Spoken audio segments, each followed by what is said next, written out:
Dealings with the Dead, Volume 1, Number 4. The Greeks, when interment was preferred to burning, placed the body in the coffin, as is done at present, deeming it safer for the defunct to look upwards. To ridicule this superstition, Diogenes requested that his body might be placed face downward, for the world ere long, said he, will be turned upside down, and then I shall come right. The feet were placed toward the east. Those who were closely allied were buried together. The epitaph of Agathias on the twin brothers is still preserved. 2 brothers lie interred within this urn. They died together, as together born. They were lovely and pleasant in their lives, said David of Saul and Jonathan, and in death they were not divided. And remember that there's no J sound in the ancient Semitic languages. Nar in Greek. Plato says that the early Greeks buried their dead in their own houses. There was a law in Thebes that no person should build a house without providing a repository for the dead therein. An inconvenient fashion this. In after times they buried out of the city and generally by the wayside. Hence, doubtless arose the very common appeal on their tablets, Siste Viator.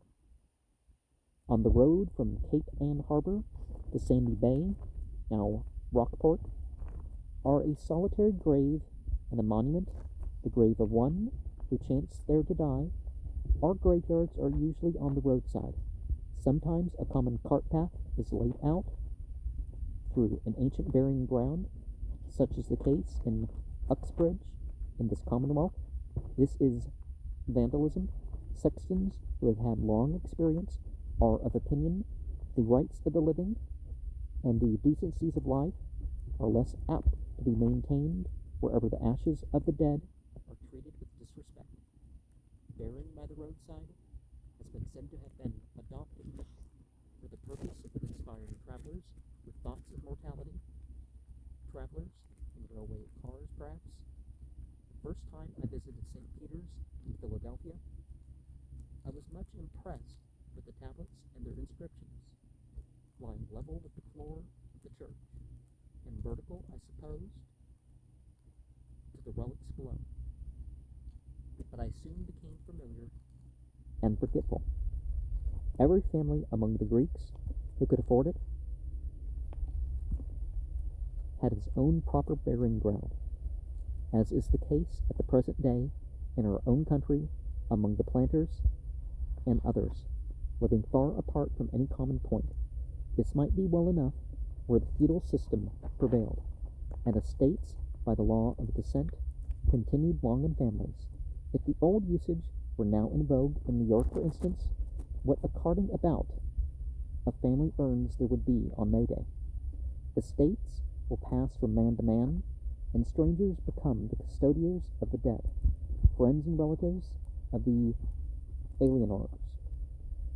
It is not unusual to find on such occasions a special clause in the conveyance for their protection and for the perpetual tabooing of the place of sepulchre. The first graves of the Greeks were mere caverns or holes, but in latter times they were more capacious rooms, vaulted and paved, so large indeed that in some instances the mourners assembled and remained in them for days and nights together. Monuments of some sort were of very early date. So were inscriptions containing the names, ages, virtues, and actions of the deceased, and the emblems of their calling. Diogenes had the figure of a snarling cur engraved upon his tablet. Lycurgus put an end to what he called talkative gravestones. He even forbade the inscription of the names unless of men who died in battle, or women Islam went the middle way in two ways. Is that it called for something, but it didn't forbid people who didn't, it didn't try to enforce it as a state. So many things. It wasn't no inscriptions, and it wasn't too many writings. You put the name. You had a gravestone that you could hold in one hand, and you put that down, right? But a lot of the encoding, the writing on gravestones, back in the day, some of that was done by aligning it with things. You'd align the grave with this astronomical thing, or this societal thing, or something, pointed towards the well, or away from the well, or whatever. Extravagance was, at one time, so notorious in these matters that Leon forbade the erection of any mausoleum which could not be erected by 10 men in 3 days. In Greece and Rome, panegyries were often pronounced at the grave. Games were sometimes instituted in honor of the eminent dead. Homer tells us that Agamemnon's ghost and the ghost of Achilles had a long talk upon this subject, telling over the number they had attended. After the funeral was over, the company met at the house of some near relative to divert their sorrow, and notwithstanding the abstemiousness of the Lacedaemonians, they had, I am compelled to believe, what is commonly called a good time. The word used to designate this kind of gathering, perideikon, indicates a very social meeting. Caro translates this word, circum potatio. Embalming was most in use with the Egyptians, and the process is described by Herodotus and Diodorus. The brain was drawn through the nostrils with an iron scoop, and the void filled with spices. The entrails were removed, and the abdomen filled with myrrh and cassia. The body was next pickled in nitre for 70 days, and then enveloped in bandages of fine linen and gums. Among the repositories of the curious are bodies embalmed for some thousands of years ago. According to Herodotus, the place for the first incision having been indicated by the priest, the operator was looked upon with as much disgust as we exhibit towards the common hangman.